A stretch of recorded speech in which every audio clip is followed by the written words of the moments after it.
سب سے پہلے بیسک کا نمبر 1 رول یہ ہے کہ ہم اللہ کو پہچانیں، اللہ کی توحید کو پہچانیں، اللہ کی ذات میں کسی کو شریک نہ کریں۔ لیکن آج جو اللہ کے کام ہیں، جو اللہ کی ذمہ داریاں ہیں، جو اللہ کے معاملات ہیں، جو اللہ کے حقوق ہے، جو اللہ کی عبادت ہے، وہ تمام کاموں میں جو ہے لوگوں نے جو ہے اللہ کے ساتھ دوسروں کو جو ہے شامل کر لیا۔ جہاں شرک ہوگا وہاں اللہ کی مدد کہاں سے آئے گی؟ بیسک کا پہلا رول شرک ہے تو اللہ کی مدد کہاں سے آئیں گی؟ ظلم بڑھیں گے، ظالم بڑھیں گے، پریشانیاں بڑھے گی نا۔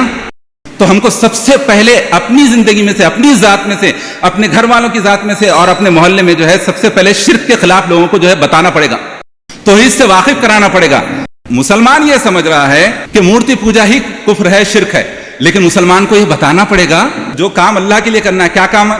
ہاتھ باندھ کے نماز پڑھنا اللہ کے لیے، رکوع کرنا اللہ کے لیے، سجدہ کرنا اللہ کے لیے، دعا مانگنا جو عبادت کا حصہ ہے وہ بھی اللہ کے لیے، پکارنا اللہ کے لیے، لیکن وہ دوسروں کے لیے کر رہے، یہ بھی شرک ہے اور ہمیشہ کی دوزخ ہے۔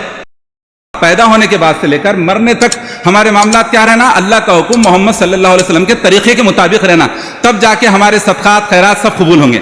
ہم کو ہر معاملے میں پیدا ہونے سے لے کر مرے تک، عبادات میں، بزنس میں، پڑوسی سے تعلقات میں، تمام چیزوں میں رسول کو فالو کرنا پڑے گا۔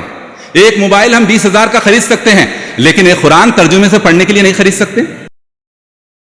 رسول اکرم صلی اللہ علیہ وسلم کی صحیح بخاری، صحیح مسلم، صحیح ترمذی کو ایک کتاب خرید کر اس میں چیپٹر جو عقیدے کا ہے، نماز کا ہے، مختلف معاملات ہیں، وہ دیکھ کر وہ خرید کر جو ہے وہ پڑھ نہیں سکتے ہم۔ تو کیسا وہ اللہ تعالیٰ ہمارے اعمال کو قبول کریں گا؟ کیسا ہم کو پتہ چلے گا کہ ہم دنیا میں کامیاب ہوں گے یا ناکام ہوں گے؟ کیسا ہم کو پتہ چلے گا کہ ہم دوزخ کی طرف جا رہے ہیں یا جنت کی طرف جا رہے ہیں؟ اسی لیے ہم کو یہ چاہیے، ہمارے اعمال قبول ہونا ہے اور دنیا میں بھی ہم کو کامیاب ہونے کے ساتھ ساتھ آخرت میں بھی ہم کو جنت الفردوس چاہیے۔ تو ہم کو کیا کرنا پڑے گا؟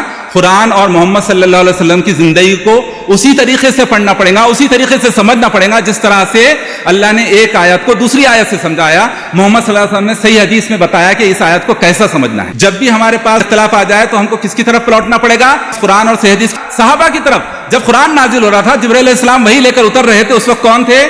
صحابہ تھے۔ محمد صلی اللہ علیہ وسلم کو دیکھنے والے کون تھے؟ صحابہ تھے۔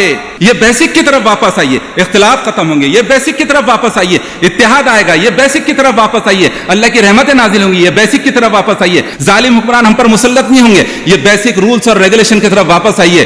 ہم کو مصیبتیں اور پریشانیوں سے جو ہے اللہ تعالیٰ جو ہے آزاد کرائے گا، اللہ تعالیٰ کی مدد آئے گی۔